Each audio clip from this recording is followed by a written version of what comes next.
Okay, folks, welcome. This is the Red Hook Town Board meeting of June 12th, 2018. May I ask you to join me in the Pledge of Allegiance, please?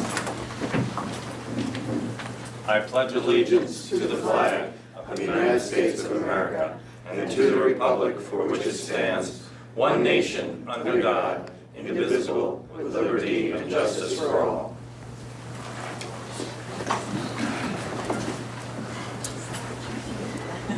Very good. And Steve, we have, as always, for the folks at home, provided I can scroll down,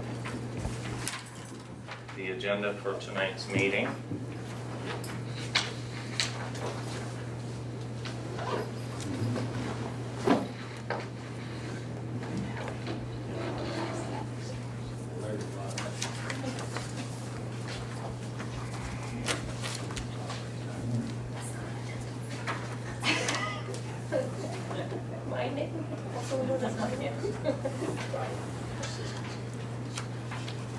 Okay.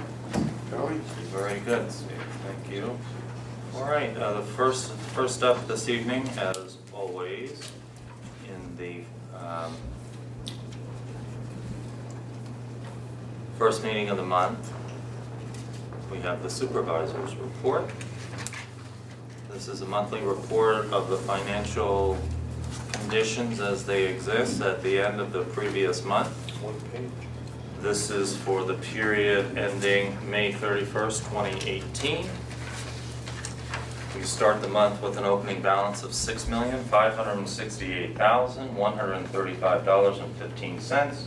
We had receipts during the course of the month of $348,000 and change, disbursements of $525,000 roughly, leaving an ending balance of $6,391,000.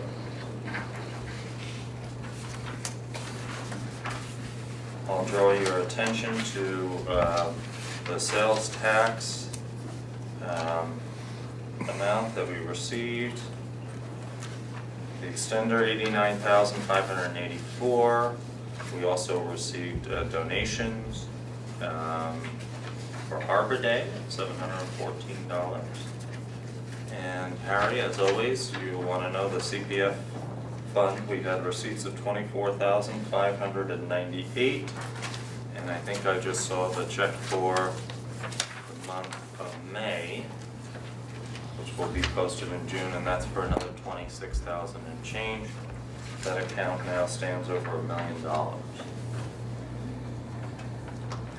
You also have copies of the bank statements and variance reports in your packet. Is there any questions? All right, if not, I would accept a motion to approve the supervisor's report. So moved. Second. Okay, all in favor? Aye. Aye, thank you very much. At this time, we will have the clerk's report. Sue?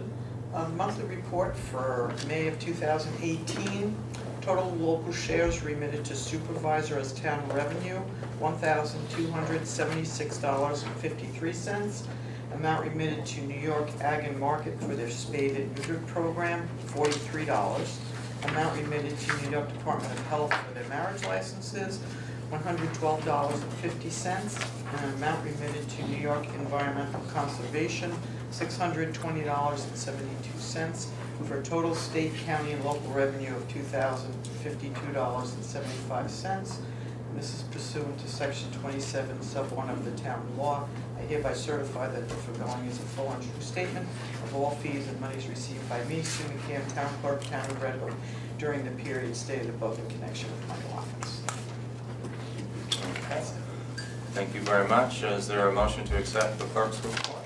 So moved. Second. All right, all in favor? Aye. Aye, thank you very much. Just a few quick announcements. Next item on the agenda, one that I would like to draw to everyone's attention is that we do have a primary election coming up, and I wanted to make sure that you knew where your voting locations are for this federal primary. On the good news, I'm happy to report that I and another supervisor advanced a resolution in support of changing primary hours in Dutchess County from 6 a.m. to 9 p.m. along with legislator Foreman and others in his branch of government.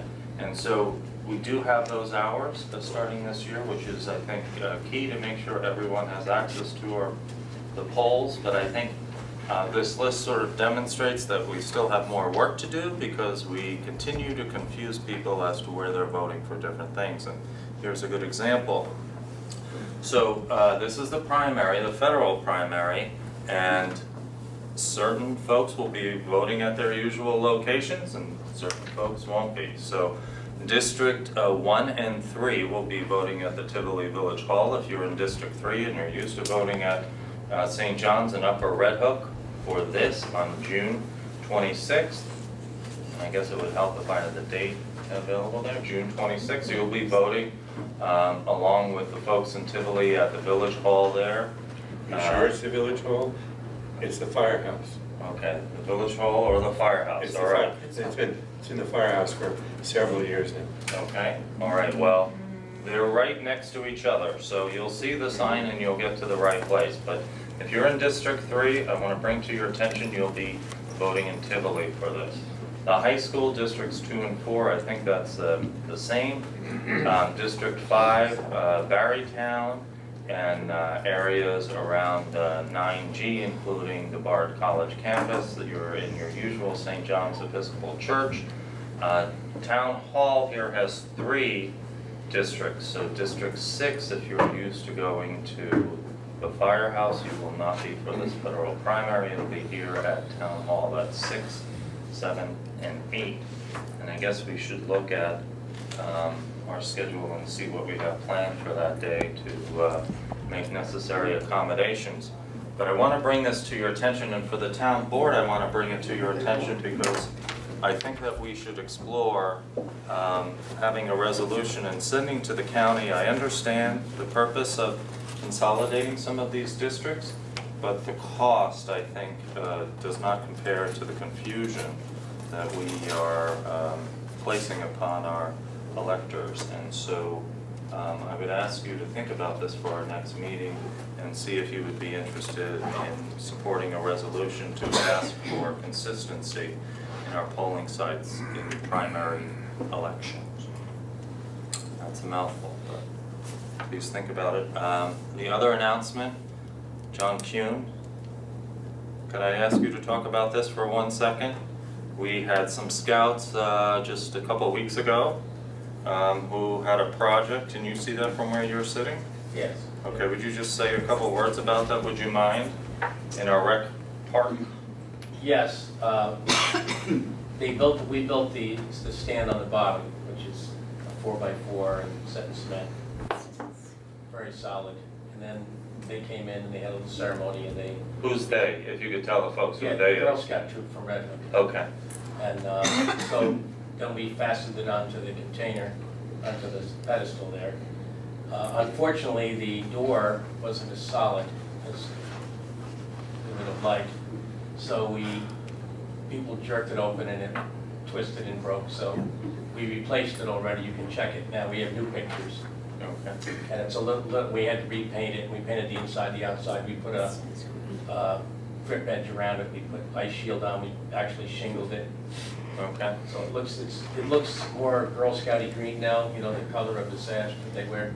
so our building department will sign off on it now, is that what you're saying? Okay. Yes. And blame Wayne up at the hardware store for But it's a lending library though, you forgot to mention what it is though, it's a, leave a book, take a book, okay, and it's actually been very successful so far. okay, Many books have already been taken, okay. and, So do the scouts get the gold award, or do you get it, John? Oh, no, they For this do. project, Yeah. okay, I think it was their idea, okay. yeah. alright, we just, an We assist by, support all activities by Girl Scouts and Boy Scouts. okay, which by the way, are referred to now as just Scouts. Right. Yeah. Okay. Great.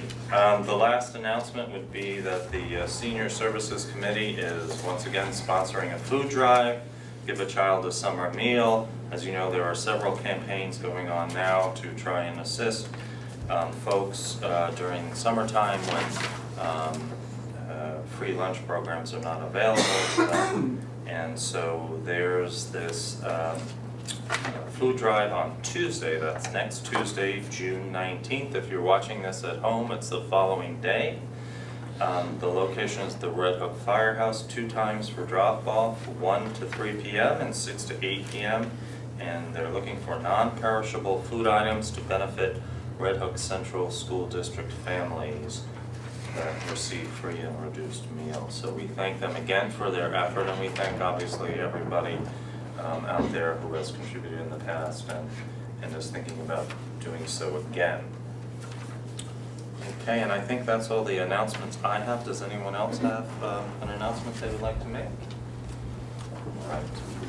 If not, we can open up for a few minutes for public comments, and just as a reminder, we ask that you take 3 minutes and not longer, just so we can continue to conduct business tonight. Linda, please.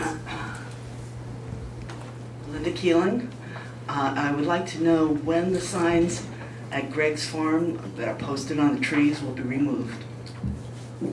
Okay, I've asked you several times. Yeah, that's a question for our building department. As you know, we are sort of strapping together coverage in our building department. Steve Culver's been out for several weeks, and so we'll have somebody take a look at the signage, and if it does not conform with our new law, we'll make sure that that's addressed. Is the new law in effect right now, or? Yes, it is. Okay. Anybody else like to make some public comments? All right, very good.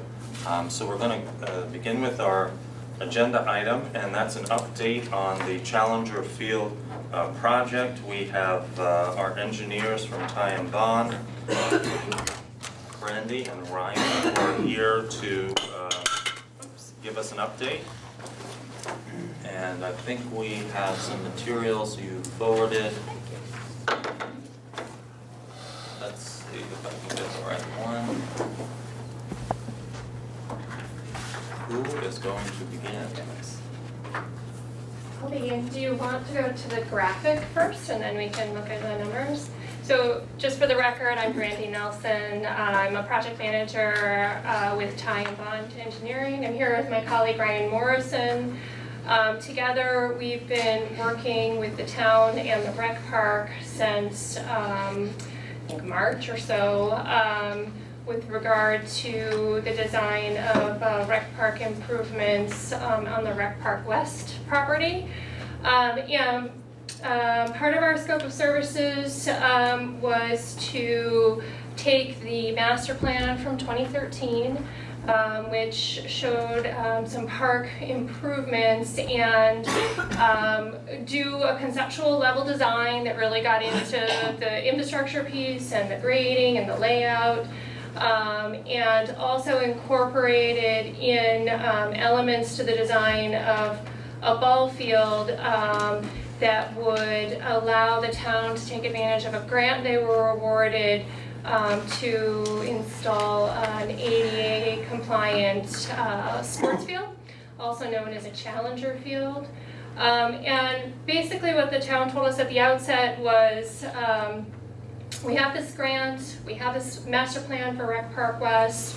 What we want is to enhance our Rec Park program, provide additional opportunities both for people of different abilities, but also address some of the deficiencies we have in being able to schedule our existing fields. So lay out a field that gives us the most flexibility, and Ryan's gonna get into what this particular field will accomplish in that respect. And then, obviously we have budget, so we need to look at some costs. So we spent a couple of weeks looking at how to design a field that would meet the master plan, but also provide maximum amount of flexibility for the town to get the most diverse use out of the field.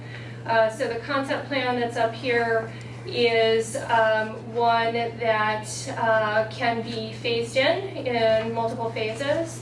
And we would suggest and have suggested to the rec committee that an approach is to phase in the parking and the field, which for those of you who are here in the room, the parking area is the white area with the diagonal lines through it at the top of the screen. The multi-purpose field is the light green field, and then future phase or later phase can be multi-purpose utility fields that allow for a wide variety of uses, ranging from soccer to flag football to lacrosse to even like t-ball type games. So that's what's shown in the concept plan. Through the assessment, the town also very recently asked us to look at possibly modifying a field on Rec Park East. So what I had sent over to the town yesterday were the conceptual level cost estimates for improvements at Rec Park West, which is as shown here, and then separately improvements to an existing ball field at Rec Park East. And in both cases, the fields would be synthetic turf and would have multi-purpose use. And what we are looking for is some guidance from the board as to how to proceed one way or another before we get too deep into the design. So Ryan, if you want to talk about Sure. what the diverse components of this field are. Yeah, so basically with the synthetic turf field at Rec Park West, we're talking about a 210-foot distance to the foul pole with 60-foot diamond in the middle. So what we would achieve with that is being able to play t-ball, Little League softball, Little League baseball. There's enough rectangular space built into that field so that we could play U12 soccer. We can play flag football on the field. We could practice events. One good thing about synthetic turf is it doesn't freeze, so even when you have or when there's a rain, it doesn't get muddy. So if you had an event early on in the season in March and you needed to get people out on a field for practice or something like that, you could get folks out there. We've tried to build, as Brandy has mentioned, as much utility into that field as we can along the way, so that the town can get the most amount of use out of this field as we move forward with it. I don't know if Brandy had mentioned, but this particular field, we're not showing lighting at this site, so it would be only a field that's used from dusk to dawn. But we think you guys could schedule it pretty full if you had that availability for it. Okay. And the parking that you have proposed here, is this sort of the full build out of the parking, or is it? Since the last time we've shown this, which was at a rec commission meeting, I believe, we've pared it down. I think when we showed it at that meeting, it was 106 spaces. We've reduced it down, so the area that's showing being leveled to the east of the gravel parking lot is now grass area, and we're down to 63 parking spaces at this point. So we've reduced the parking by a significant amount. So this is all grass from my. That's a grassed area. A grassed area, and then the parking begins here, and then there's some, There's obviously some 4 bays of handicap. parking right there. And there's and handicap in that bay? There's a handicap parking in that bay, Okay. which is closest to the field access, is why we've located it there. And that's the only portion of the parking area that would be asphalt. So Correct. so- Yeah. One item that we wanted to point out specifically is that to create the level space for the Challenger field and also relatively level space for the parking area, what this drawing depicts is how much grading occurs. So you're all familiar with the site up on Linden Avenue. The site drops away down to the west. This further reduces the grade, so the parking area actually sits 10 feet lower than Linden Avenue, and likewise the field sits about 10 feet lower than Linden Avenue. So everything sort of resets down into the landscape there. The town has also asked us to respect as much of a buffer around the private properties. So as far as the neighborhood in Aspinwall, we have over 150 feet of buffer between where the parking area is and where the houses are. The closest house to the driveway access here is just over 100 feet. So there's a pretty deep buffer to the neighbors, and again, as Ryan mentioned, there's no lighting that's proposed, so it wouldn't be illuminated at all. Okay. Well, what about a community building with bathrooms? Yeah, so in our master plan update and concept, we do show a community restroom. Obviously, that would need a septic system. And what we looked at with the rec commission is a building that could be modular in nature, that could give us somewhere between 2 and 4 bathrooms initially, and then it could be expanded to add concessions, and then maybe even expanded to accommodate a pavilion under a pole barn. Our base cost estimate right now is just for restroom facilities and Small storage area. but- yeah, storage area. Where would they be located on that map? So, to Can you go, Yes. Brandy, sorry. Those would be need a ones. pointer. Yeah. This would be the restroom facility, and we've got it, we tried to locate it, central to the Challenger field, and also to utility fields, so that it was accessible to all the users. We talked with several different communities that have Challenger fields, and proximity to a restroom facility was really key for people with limited abilities or restricted abilities, and so to have it centrally located is an important feature. But as the park is expanded and grows, to be able to have it centrally located to all, I'm a parent of small children, and if you can get them to the restroom sooner rather than later, it's generally a good thing. Okay, very good, and So that would be on a well? Right now, we're actually showing it on town water. Okay. Yeah, there is water there, so we would just go underneath Linden Yes. Right. connection. yes. Okay. And so you have some numbers which include contingencies and include items that, we hope to get either favorable pricing or donation from some of our local contractors, but what you've given us in sort of, let's call it the worst case scenario for this, So we've broken the pricing out into 2 components. which, So if you scroll up one scroll more up, page. sorry folks, or at home, you're getting Scroll, no. scroll down to the bottom of page 2, please. Bottom of page 2. Yes, please. Should have provided you a synopsis. So basically, the base project would be the installation of the parking area, the driveway to the parking area, and the installation of the field, and then the installation of like a plaza walkway area around the field, and we are proposing that be constructed of concrete as opposed to asphalt, because it's got much higher level of durability. And then, this is a basic parking area and ball field, synthetic turf ball field, along with the fencing around the field, the backstop, the dugouts, some signage, some guardrails in the parking area, the plaza that I spoke about. This does not include the bathroom facilities, water service, electric service, etc.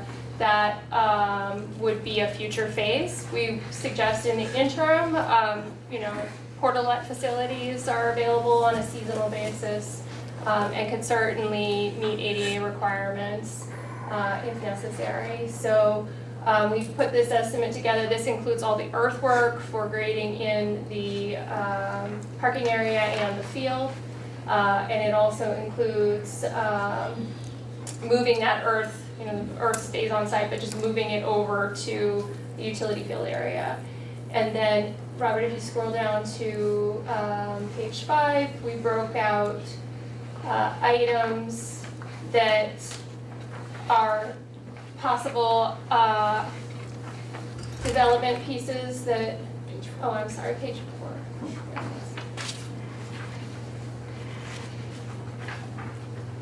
That could be standalone items.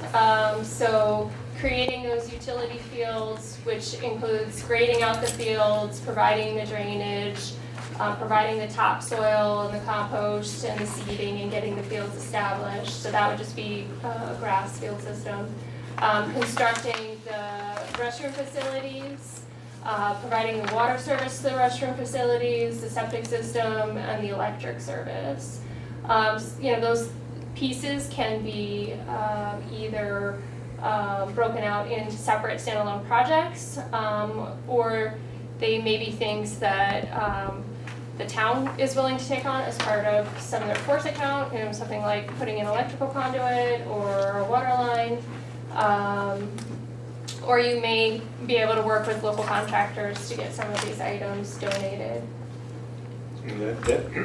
Those 5 items are in addition to the estimate on the field and Yes, parking lot. that's correct. Were you able to, or will you be able to, maybe between now and our next meeting, pull out some items from phase 1 that we might consider going to local contractors and seeing if they're willing to make some sort of donation towards? If we make a decision to bid the project, what we would recommend is that if there are a few obvious things that may be able to be donated, that we would at least bid them as alternates. That way the town establishes a value for that donation, and it's more legitimate if you're using it as a matching fund for any of the grants that have been pursued. So that would be our suggestion, and we can work with the town to refine that. But if anyone has got specific feedback about particular contractors who may be interested in making some type of donation, we certainly can work that in at this point. And did you want to also talk about potential grant opportunities that may be coming up for additional funding? Sure. So what I'm aware of at present is the CDBG grant that the town received in 2017, which is specifically for handicap accessibility improvements at the rec park. Interestingly, Ryan and I were going back and forth about the cost of a synthetic field, which the reason you would go with the synthetic turf field is to meet the ADA requirements, versus the cost of a natural turf field, like what is already located at Rec Park East. And just doing some math on a square foot basis, natural turf fields with drainage run somewhere in the $4 to $5 a square foot range. Synthetic turf fields run in the $8 to $9 a square foot range. And interestingly enough, the difference in cost between a natural field as the one we've sized for Rec Park West and as a natural field versus a synthetic field is just about the value of the block grant. So the block grant would cover that differential from a natural field to a synthetic field. And without the synthetic field construction, it doesn't meet the ADA requirements. I think I mentioned before that we looked at several different challenger fields in the region.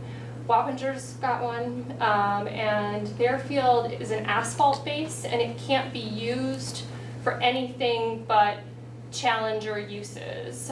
So it does not have the flexibility for your able-bodied children to play on it because it's too hard, and it doesn't meet the criteria for impact resistance. And so in looking for how to make this field the most flexible, going with the synthetic turf seems to meet all the various criteria as far as ADA compliance, but also diversity of use.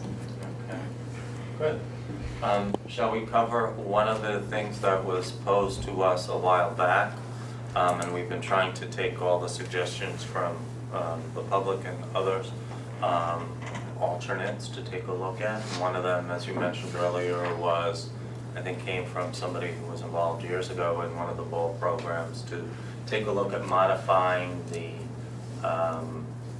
middle field Yes. in Rec Park East, and I know that you were working on it actually before our info session that we had with both. And you've got something to show us there. And Right. so let me blow this up. I hope it comes across. So the question became, what would we gain, and would we be better off on converting one of our existing fields? Something that we sort of looked into on a non-engineering level, but we looked into, and now we've asked you to look into and give us more insight into that, so. Right. We took a very high level conceptual view of how to convert the middle field at Rec Park East into a challenger field. Ryan, jump in at any moment, but this is existing men's softball, right? Well, the lights currently. Yeah, it's an existing lighted men's softball field. And so to upgrade this field to synthetic turf to have it meet challenger requirements, it's physically bigger. It's about a third again bigger than the field proposed for Rec Park West. So again, on a square foot basis, the cost is more because we're trying to meet the men's softball field size requirements. But again, it would have diversity of use as far as Little League, men's softball, the U12 soccer, and also the challenger baseball, the challenger soccer, and challenger flag football. But it's physically a bigger field. It would need to be illuminated also, just to continue the lighting, which would give you the very most amount of use out of the field, because you could have the men's teams play into the evening as they currently try to do now. And it, similar to the Rec Park East field, would be fenced, it would have backstops, it would have some walkway and plaza improvements, some dugout improvements.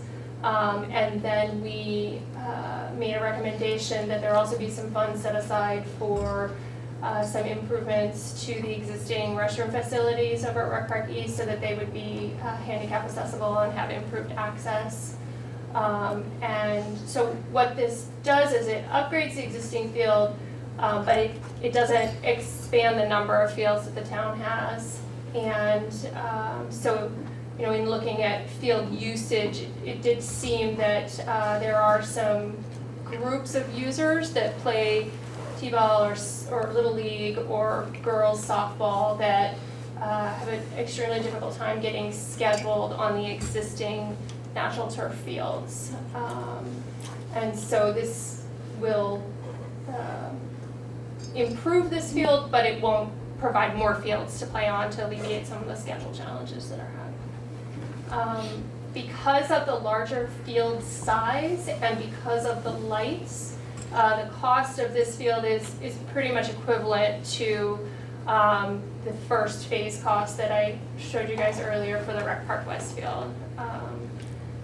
But in general, that's a summary on that field. You include lighting in this budget? Yes, sir. To upgrade the lighting, because I guess there's an issue with the lighting on the field, it's not great. Yeah, there's an issue with it actually meeting standard of play, so right now men's softball can play on it, but a competition softball game for like high school can't be played at that lighting level at the moment. Okay. And so those numbers came in roughly about the same, 1.6, maybe a little bit less, something like that for that. And so you've described that it has a little, if we were to go that way, it would have a little more flexibility because more users could use that field, but it wouldn't accommodate, it wouldn't help relieve the Scheduling issue. scheduling issue. Right. Okay, so what I would like, thank you for the update, both of you, first of all, and I have a little bit of an update of my own on this project. I had discussions with the folks that administer the program, and I said to them, for a couple of reasons, You mean the grant program? I think? grant program, thank you, that we need additional funding. One, we have individuals who want to have input into the project. And two, we would like to figure out the best path forward and also look at our funding sources and so on and so forth. So I asked if they would entertain an extension request. And the sense that I got in my response is that provided that we keep working towards it, we can look to ask for an extension on construction. And I think I made the point that you've always ingrained in me, Brandy, which is if you can go out to bid off-season during the winter months to try and get, go out for bids, you might get better pricing anyway, because most of the jobs are already scheduled for this work year. So what I'd like to do is propose that we ask for an extension for certain items associated with the project, 1, construction, and 2, awarding of the grant, that they give us an extension on those items, provided we meet the October 31st for the other items, developing the plan and the design that we frankly told them we would be done a while back at this point. But I feel very strongly about folks want to have input. We can discuss whether or not they had opportunity, proper or not. We can discuss who it is that wants to have input. But I think this is too important a project for us to leave a question out there whether or not everybody's had a chance to weigh in with their ideas.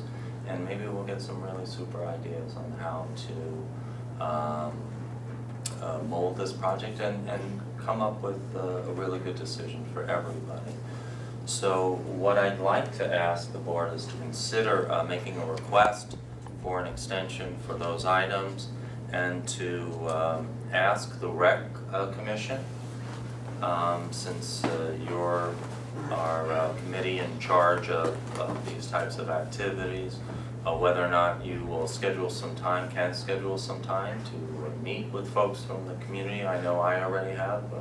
Folks have been kind enough to come into my office and share some ideas, and we've put forth those ideas with the engineer to take a look at and to see whether or not come the first meeting in August, if we could really gather all those ideas and see if we can come to some sort of determination of what design and what type of plan that we do in fact want to move forward and get ready for that October 31st deadline. Does that seem like something we could support, Bill? Yeah. Well, Brandy, how long do you need to create the specs and the RFP after we decide on a plan option or design? Sure. Well, to be perfectly honest, we have advanced the Rec Park West, just since that was originally the concept that had been provided to us, fairly far. So like probably 50% completed. We've put that on hold in light of the request to evaluate Rec Park East. We need Permitting implications is Yeah. what's coming to mind. That's the only thing I was thinking of too. The septic system would need to be permitted and designed for the bid documents, if in fact that stays as part of the base scope of work. It may not, it may be pulled out. Yep. So if we go with Rec Park East, we need to sort of take a step back and collect base information. It needs a survey, and so we need probably a little bit more time. August 1 is quite frankly pretty tight if the decision is for this Rec Park East side as opposed to the Rec Park West side. So would you feel more comfortable with the second meeting in July if we came to some decision? That'll buy you a little more time, about 2.5 weeks or something It would like be that. helpful, Okay, yeah. okay. So, all right, well, I'll that's, take anything. all right, well, we're willing to compromise with our engineers too. Well, the reason I'm asking Yes, is, I think it would be better if we approach the county about an extension, if we can say that we would have our design and hopefully our RFP done Yes, by well, the deadline. that's what I said. I'm sorry, I didn't make that I clear. wasn't clear on The that. only That's two what we things said. I'm asking for an extension for would be the construction and the awarding of the contract. To show them that we are making a good faith effort to complete this project, because I think that they will be concerned about that. Okay, yeah, because I don't, I think I could support it with that stipulation. I wasn't, that's why I was concerned. I didn't wanna just sort of say, well, we'll pick something by October 31st. No, Right, so I wanna make sure that we We can can't. have some hard materials back to the county by the deadline. No, for many reasons, we need to have these design documents ready, because if we do in fact want to take advantage of better pricing, we need to be there during that time of the year, Yeah. going out, I mean, because it's a block grant funded project, the county planning department does take a little bit of time. They're very quick about it, but they take a week or two to review the construction documents just to make sure that it meets their standard and the federal standards associated with the source of funds. So we have to build that in, and then to put things out to bid. Usually we don't try and do that through the holidays. We try and wait until right around January, when the contractors tend to be in their shops and you can get them to pay attention to a set of plans and they're thinking ahead to what the construction season's gonna be. We have a real financial issue, and the block grant is a very small proportion of the total cost of this. So we have to find numbers of dollars way in advance of that, and fold it into our future budgets if this is going to go forward, and at the cost that it obviously is.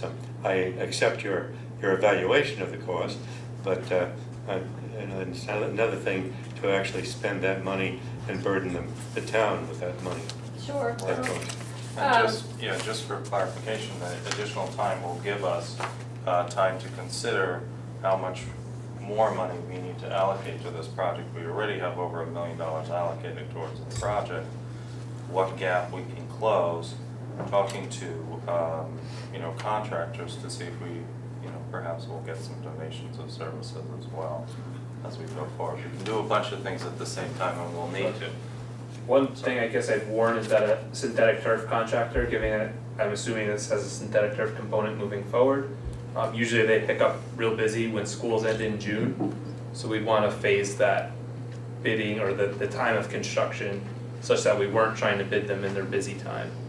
So we'll have to consider that either before June when the Before school June. ends, or we'll have to talk with the county about how we You're do talking about construction period? the construction period. No, I think we need to, right? I mean, Yeah. I think Yeah, that you there's. wanna But we wouldn't want to have them go construct through as soon June. as the conditions allow in the spring. Yeah, Yeah, no, Okay. for sure, but I mean, that's the idea, is we'll be ready for all that. Fair And have enough. all these questions sorted out and get more input from folks about what they'd like to see. So just to go over it again, the idea is to ask for an extension. Do we ask for it now, or when do we ask for it? Yes, I would ask for it now. And so say again, what are the elements? We've got basically 4 elements. The awarding of the bid, the awarding of the contract. Right, that I would ask for an extension on 2 items, which is the construction. We're supposed to have this constructed by October 31st, which at this point is a challenge. Right. And the awarding of the bid, so that we So would, those two we would would be put put it on. on the schedule. And then the 2 things that we would deliver by October 31st are the RFP And design and documents. the design documents. Exactly. And you're saying, Brandy, that in order to have those ready by October 31st, we need to have a decision on what direction we need to go in by the end of July? In order to have the RFP and design done by October 31st Right, to so- get into the county, we would need to be done in July And with I- where we want to go with this. Right, absolutely, yeah. You sure you We- so can't then- by August? Well, I'm looking at another 10 weeks after that is October 31st. Well, that probably Permitting wise, depends It- on, because- probably also depends on our decision. We don't know which way you guys are gonna go, so we're just sort of in a holding pattern at Okay. present. All right, so late July. Okay. So then, I'm just trying to work the timeline back here, so then we kind of sit while you're doing the design stuff, and then we turn that into the county October 31st, assuming we're still happy with all the design, nothing, pops out that we're unhappy with, but basically, then we have a lot of deciding to do before the end of July. That's what you're saying? we don't have until October 31st. Yeah. We Right, don't no. until No, July, we need to guide them. Yeah, but so, like I said, our original contract with the town was to develop, do design development, well, refresh a schematic design, prepare opinion of probable cost, do design development, permitting, and construction documents for Rec Park West. Right. Once we got to the schematic design phase, there was some question about, do we go Rec Park West, Rec Park East? So now we've sort of pulled back I from know a you're 30% linear on process. east, right, you're 30% on east, 60% on west. We're concept on east and we're about 50% on west. So when it says 30% complete on here, is that a different type of completion that we're Yeah. talking about? Our opinion of probable cost, is that what you're referring Yeah, to? uh-huh. Yeah, that's sort of our lowest tier, you Okay. know, I don't have one that is lower. Yeah. It's a planning level. Right, What I'm saying as far as preparing construction documents is what we are lacking right now are any sort of baseline survey information that we would develop construction documents from, and we need to be able to build that into the design timeline.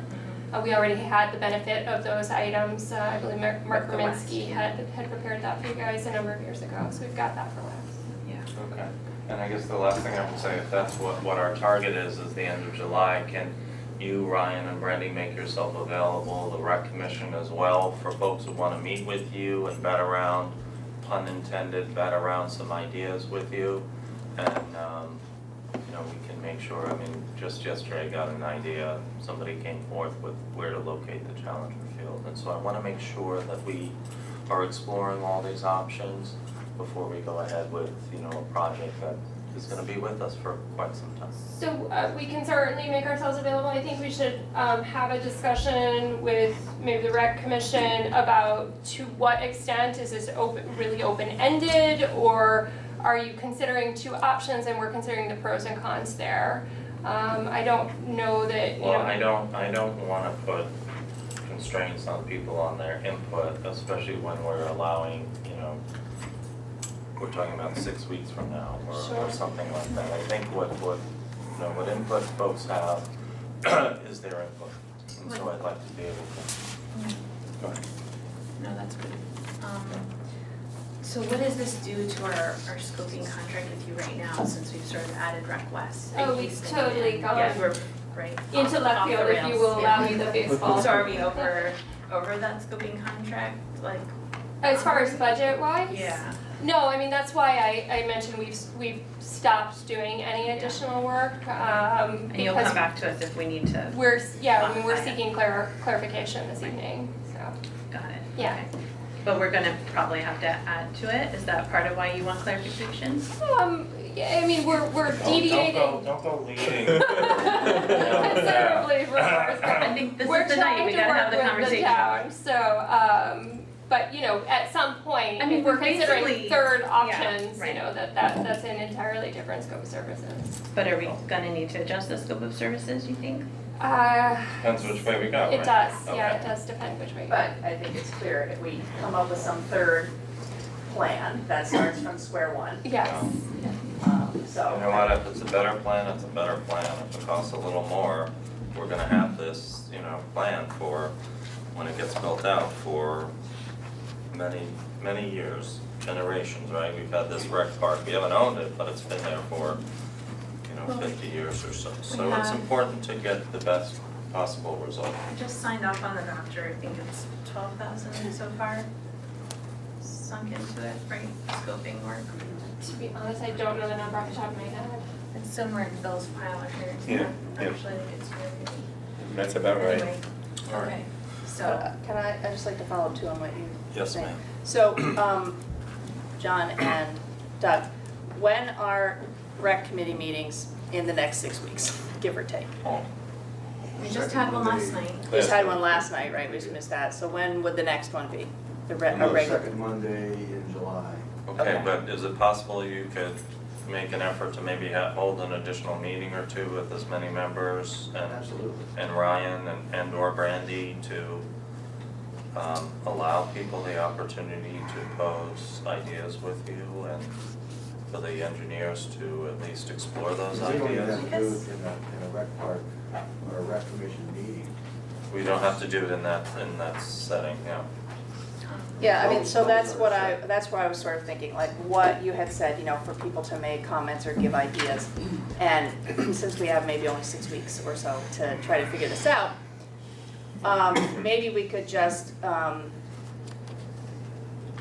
make it clear, I mean, we don't have to necessarily lay out how it would work, but make it clear that the rec committee has the ability to come up with a process, and that people could email things in. If they can attend a meeting in person, that would be an option. Yeah. And then,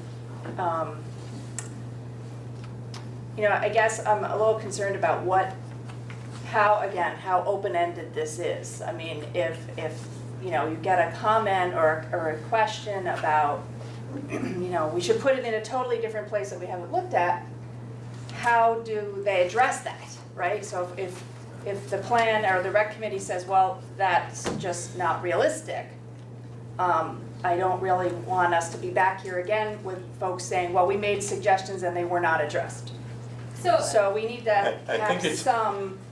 I think it would be accurate after we had the meeting last night to say that the rec commission is not all of a like mind as we sit here.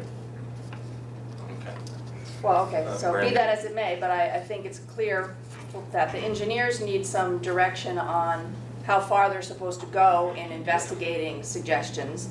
And, you know, and I think the rec committee would probably like some direction in, you know, what sort of, how to take suggestions and then process them.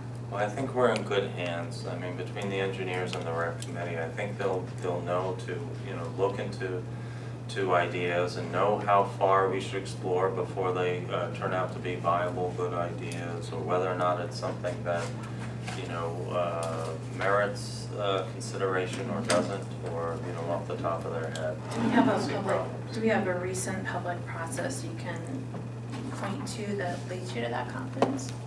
Because that's not really something we do with the rec commission, and I'm not saying that to cast aspersions on the ability of them to conduct this. It's just they have one meeting before the time that we have to Exactly, make right. this decision, and we've never done something like that before. I'm saying we have. So there's no like blueprint to go by, you know?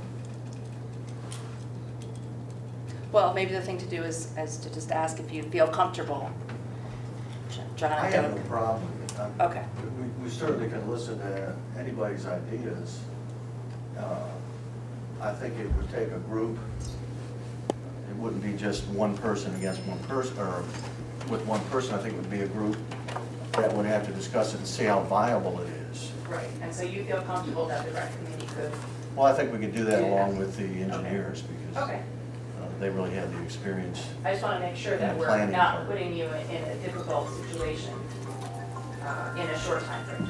So, okay. I guess I think listening to the rec commission last night and some discussions we've had with the engineers before and with, you know, members of the public who have come forward, listening to that public meeting we had, public information session, I think we have a lot more talking just sort of internally as town decision makers. Okay. Before we would even ask the engineers like how feasible certain things are, because we, you know, I'm not even sure how many people have really looked at the nice schematic you guys did of the field use, for example, you know. As far as I know, that's never been shared with the rec commission, and we haven't talked about it in that group. Or with any other members of the public, and really like, you know, just kind of laying out like, here are the basic issues that we're trying to meet with this project, you know. There's just a lot of questions I think that we need to address as far as like what our town priorities are and what our main interests are, you know, as far as, for example, the question of Rec East versus Rec West, there's a lot of pros and cons there, you know, like when we looked at Hank do the cost analysis of whether to paint the water tank, rehab it, or replace it, right? I mean, he can do the cost benefit of that out into decades to come. And that's really the kind of analysis we almost need to do if we're gonna consider either retrofitting a significant field and asset that we have, that we've already put a lot of money into, and that does need some updates, like the lighting in Rec East versus building a whole new significant asset in Rec West. And that's something that internally we haven't even done yet, you know, Well, so I don't know thought- how we would, I thought we just got a thumbnail analysis there. I mean, can you give us a report of the pros and cons of the two options? Give us something in writing that we Sure. could share with people and, you know, discuss amongst ourselves so we don't have to do it by memory. But I think you sort of laid out who can play on what and what the pros and cons are of each option. I guess there are a lot of pros and cons that we as a town, I'm not saying the engineers can't guide us, but I'm saying we have to decide. For example, is it worth $50,000 to us to significantly upgrade our existing bathroom facilities or to build new facilities? You know, those are the kinds of things that I think, like, even if a Rec East project might look more expensive, we look at it and we say, well, we're gonna have to replace the lights anyway. We should make the bathrooms ADA compliant, and we have other grant ideas for bathrooms anyway. Like, you know what I mean? Like, that's the kind of analysis that I feel like somebody here needs to do, and I don't know if the engineers Well, are really. we intend to make our Yeah. bathrooms ADA compliant Right. in this next grant cycle, Mhm. regardless of what we choose. Yeah. We want to make both sides of Linden Avenue available to folks of all abilities. And so, yeah, I mean, certainly if you want, we can compile sort of a list of all the things that we'd like to accomplish and, you know, discuss as a board and as a town what we'd like to accomplish with this project. But we do have some timelines, and I guess what I'm proposing is that make that extension request so we can try and accomplish these things that are being brought up, your ideas and others. Can I ask you, when the county said we could do an extension, did, They said they would entertain a request. so they'd entertain a request, but are we imposing on ourselves this deadline of having an RFP and design documents by October 31st? Like, could we request an extension on those things as well? I mean, I know they want to see progress, but what if we showed documentation of, you know, public meetings and, you know, discussions with the engineers and the cost analysis that we've already done? Like, is that enough progress? I'd be surprised because, you know, we're running into the next year's cycle. They're getting worried now that they're gonna lose funding. You know, they're the conduit. I don't think that would be good enough for them, but again, I can't speak for other people. That's what I would say. And I would feel comfortable. I mean, I know people are already starting to contribute to ideas and becoming more and more aware of the project and what's being proposed, and you know, we can take that bridge when we get to it maybe, but I think we need to really you know, continue to work diligently towards this so we don't lose this funding and lose all CDP funding going forward, because that's a risk that we take. I don't know that I would feel comfortable with, you know, asking for an extension without some, I mean, we have people here, they're interested. If we, you know, I'd like to see a really focused effort in the next 6 weeks so that it doesn't sort of kind of fall apart as people go on vacation and, you know, That's the thing, with the drag next 6 on. weeks we have are not really those optimal 6 weeks that you'd want to engage the public, you know, if that's all we have. But we have what we have, right? Right. So, Yeah. so I would prefer that we try to keep the focus going and, you know, so that we can make a decision and present firm evidence of progress with our request, or as part of our request. And I think we really want to take a very careful look at all of the dollars and where they're coming from that'll go into this. The grant we're talking about is a very small portion of this, and the money that we have is some of it is in the form of loans, others of it are in the form of reserves that is important to the financial health of the town, that we not wipe out those reserves, and you know, Wow. we need to look at all those numbers, Yeah, and that's- exactly where it's coming from and where it will leave us when we spend that money. Right, but just for clarification, Harry, I mean, I just want to make sure you're not sounding alarmist. I mean, if anything, we're going to start getting pressure from the controller's office about all the reserves that we have accumulated. So I'm not worried about that. Obviously, the money that we invest in this project is, we need to make sure we've justified the importance of it, but leaving ourselves without reserves is not something that's going to happen.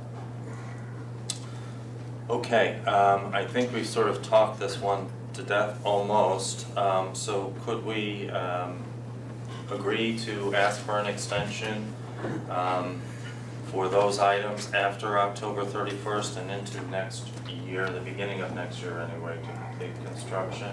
I know it's not ideal, but could we do that? So we wanna ask for an extension on the RFP and awarding- construction. Right. Yeah, the award and construction. And if we need to ask for an extension for RFP, for some reason, we'll But it doesn't cross cost, that bridge. it doesn't cost anything to ask for an extension. Right, so, It's but I a no-brainer. wanna make sure that, because I think they're becoming worried about us, because we keep saying, oh, no, the engineers are progressing. And, I don't think the we community is wanna progressing. take, we wanna take a step back and make sure everybody has the opportunity to participate, so. So does that, so are you saying that we would ask for that extension for those yes, two items? For those two items. With, and justify it, say, by saying that we would submit the RFP and the chosen design by the October 31st deadline? Yes, that's my proposal, because I want them to grant us an extension so we can have that additional time. That's my proposal. Is that a motion? Sure, that's a motion. Well, if it includes the deadline of getting this stuff to them by October 31st, then I could second that. Okay, additional discussion? I No, I don't think, have any problem. Okay. I think we need to have an actual plan for the process going forward for the next 6 weeks. I think we should set some meetings tonight Okay, publicly, and I think we Okay. should have somebody appointed as like a chair, a guide of that process, and I think we should have some kind of like way that we're reporting to the public about it or showing them what's available, because the public has expressed interest in being involved, but you know, it's really hard for them to get information about this stuff from the outside, you know? well, we've, it's a good reminder, I've told everyone in my letter to them who did participate in either the info session or had questions or comments about the project, please get on our supervisor's email list so that we can notify you of topics that are important to the town, especially this. Gentlemen from the Rec Commission, is it possible that we could tonight, we're looking at June 12th, could we perhaps say you'll make yourself available every other Monday night here at Town Hall for individuals who would like to come in, and also for our engineers? So that would be June 25th, do I have that right? You had a meeting last night. Okay, June 25th, and then I don't know what 2 Mondays after that is, but July 9th. July 9th.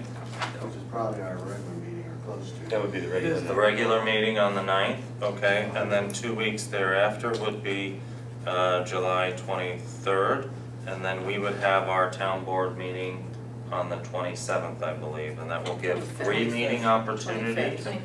25th, thank you. No, I don't, yeah, you're right, 25th. Sorry about that. That's something you might be able to do? Absolutely.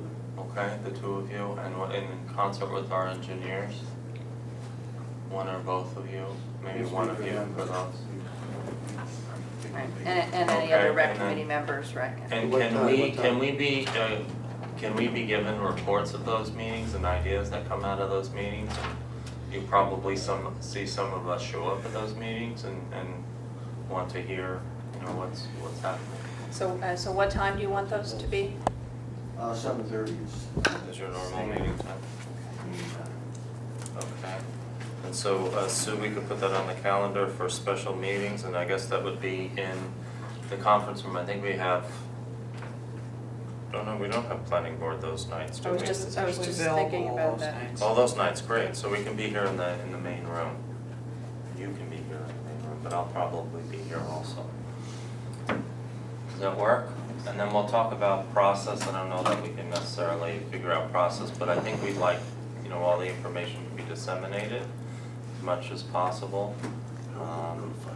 to the town board, and then anyone interested in finding out more about the project, please contact myself, Sue McCann, the town clerk, or the rec commission, and we can make sure that you're kept up to date. And I think folks who are interested, neighbors to the property, if you would also assist us in that, we would greatly appreciate that. All right, there's a motion, there's a second. There's been additional discussion. All in favor? Aye. Aye. Aye. Aye, okay. Thank you very much, thank you Guys, all. can you just make sure when you have those meetings that the front door is unlocked as well as the back door?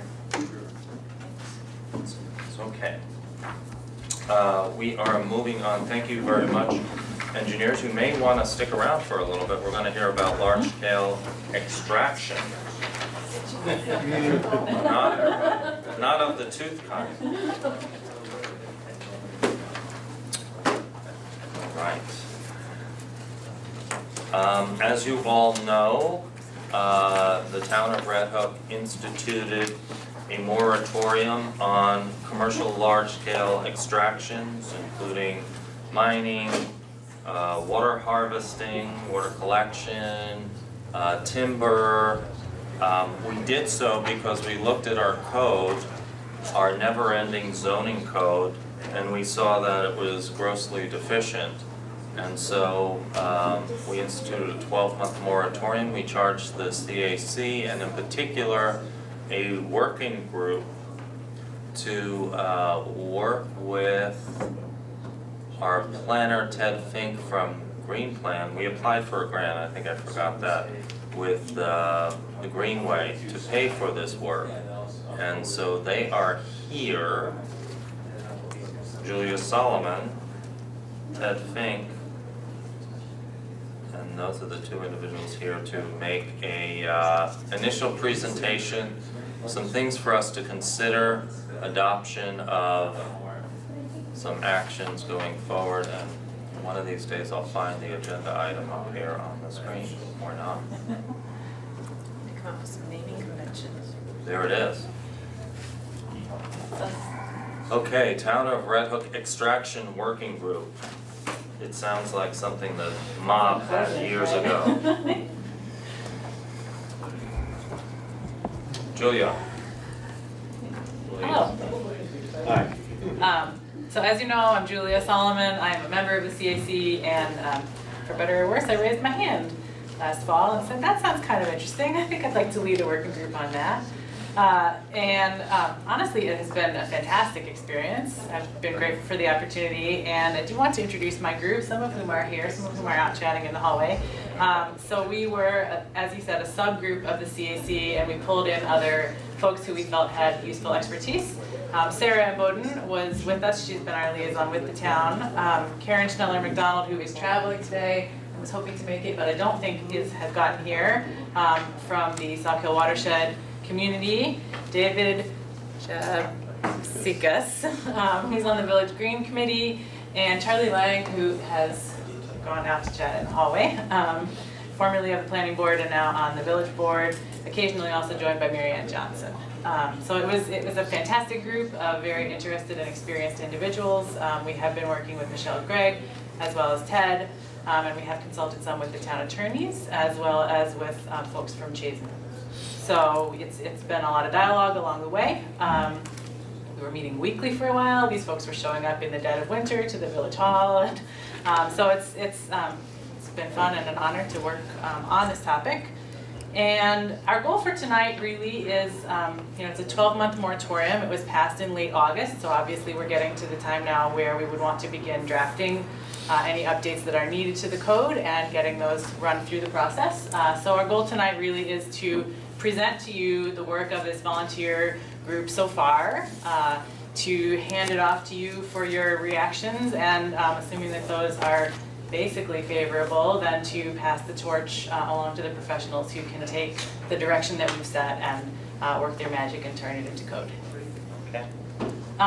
So I wanted to start out a bit with the guiding principles that our group was working from, and I will say that it was, there was a lot of really lively conversation in the group. We did not necessarily always see eye to eye, and it doesn't take very long to get into some pretty sort of deep philosophical issues about the role of government in these kinds of topics, and so it was fun. And I would say our guiding principles that came through in the moratorium and the direction from the board were that we wanted to be protective of natural resources. We wanted to respect the community character of the town, including its character as a rural town with a lot of working landscapes, and also to come up with something that was pragmatic and implementable and wasn't going to cause just an enormous amount of headache for the planning board or the building department to enforce going forward. So, as Supervisor McKeon mentioned, the moratorium identifies 3 natural resource related topics on which were asked to consider the existing code and suggest possible updates to the code. And so those were water, soil mining, and timber harvest. And we tackled them separately. I don't know whether in the end the legislation that's crafted will show up in 3 pieces or whether it will end up being integrated. But for our purposes, we looked at them separately.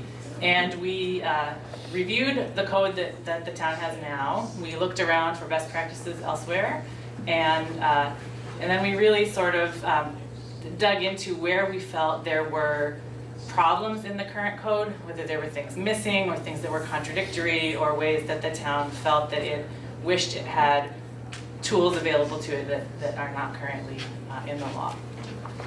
So on water collection and extraction, our group agreed that we wanted a solution that would not invite large corporate actors to come in and export the water resources of the town. That was something that I think we felt universally was not something that we wanted to welcome in the town. At the same time, I think all felt that we did not want to cause hardship for existing businesses and existing users. So we wanted to come up with a solution that was somewhere on the spectrum between those two poles. And within that, this is one of the places that the group went around a lot. We wanted to come forward with a solution that allowed existing users to continue to operate, did not cause them undue hardship in their business, but whether we wanted to do that via regulation, where we maybe differentiated between large-scale commercial extraction of water as an activity that the town does not want, and small-scale extraction of water or collection of water, which is an activity that we would be favorable to, on one hand. Or, on the other hand, whether we felt that really the commercial collection and extraction of water is not an activity that Red Hook finds to be appropriate or in keeping with the character of the town. And so there were real fundamental differences of opinion in the group on where we came down on that. But I will say that I think regardless of which end you start from, you end up in a similar place, I think. And we spoke, Sarah and I spoke with Victoria Polidoro at the end of last week, and she, I think, agreed that you could accomplish a similar goal in a legally defensible way through either of those channels. And so in a way, we're posing that to you as the board to chew on a little bit and see what you think. I also wanted to say that we took a little detour toward the beginning around discussion of more comprehensive water resource protection and places in the code, of which there are many, where that might be updated. Karen in particular from the South Kill Watershed community feels quite strongly about this, and there's a lot of room to work on it, but it was way beyond the scope of what we could accomplish in the time available. And so we made a decision pretty early on to separate our recommendations. So there are those that have to do with the topics specifically named in the moratorium around collection and extraction of water, which we think could be acted on right away. But we also want to make a recommendation to the board that we think the time is ripe for a broader consideration of the code related to protection of water resources. And I think there are some folks in the community who would take an active role in that, if you so choose. And hopefully the town board too. On soil mining, we actually felt that if we're talking about relatively large-scale mining as defined in the New York State Code, that our local code is fairly good. It's consistent with the New York State Code. There are requirements for folks to come forward for a special permit, provide plans, provide bonding for damage to infrastructure. So We're not really proposing a lot of changes to that code as it relates to those types of actors. We would like to have a better handle on who is doing what. There are certainly mining operations in the town. Some of those may have been non-conforming for decades. Some of them may have gotten a permit a long time ago, but we don't really have a handle on who they are or what they're doing. So we do propose some mechanism by which to sort of just keep track of what's going on when it comes to that type of mining. And we identified sort of a loophole in the current code as it relates to land disturbance that falls below the definition of what constitutes mining at the state level. So land disturbance of, we said, a half acre or more. That could be commercial or it could be not commercial, it could be preparation for development, but relatively significant disturbance of land, which could mean either disturbance of soil or removal of trees, is something that's not necessarily coming to the attention of the town, at least prior to it happening. It sometimes comes to the attention of the town after it happens, and that was something that we felt was a weakness and that we would like to address. There are certainly towns who have done this. One that we looked at pretty extensively is the town of Warwick, which has a section of code called tree and topsoil removal, and we thought that that was a useful model. What else? I think that's it on mining.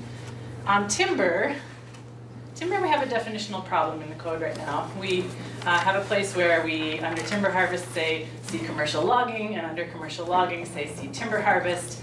And so there's really, and the consequence of that, in addition to mass confusion, is that there is really not a lot of regulation on the books around timber right now. It's permitted in most districts, except water conservation, and something else. Limited development.